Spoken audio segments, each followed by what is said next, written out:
it as far as possible.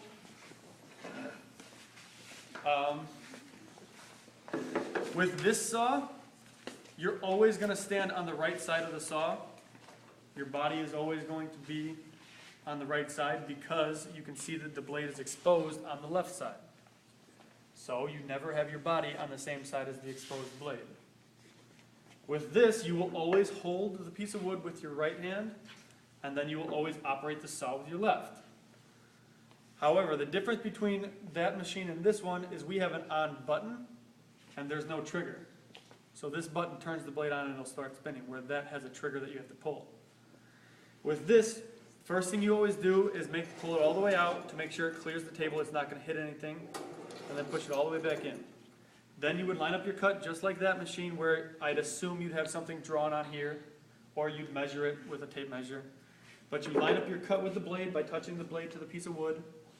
Then once you have it in place, keep your right hand in place so it doesn't shift on you. Your right hand as far away from the blade as you can get it. It's still the same 6-inch safety margin. Rule of thumb, you have the motor here. If your hand's underneath the motor, you can't really pull it very far. So it at least has to be outside of what the big motor is. And that's plenty of inches, that's over a foot.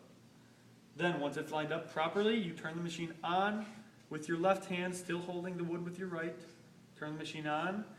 Same thing like that, you just listen to the sound. When it levels out, it's at full speed.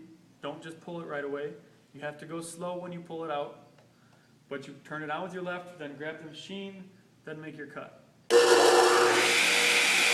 is full speed. Grab it with your left hand. Make the cut. When you're making your cut, you also listen to the sound. When you hear it level off, it sounds different when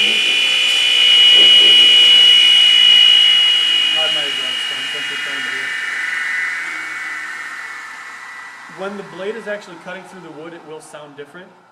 Make sure you go all the way through the blade, or all the way through what you're cutting.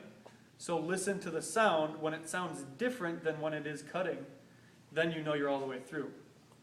Before you push it back in, all you have to do with this, with your right hand, pull it away from the blade, like a 1/2 inch to 1 inch. Not off the table, just back a little bit. Because when you cut it this perfect line and you go all the way past it, if your hand accidentally shifts and it slides more forward, you're going to end up cutting it again, what you didn't want.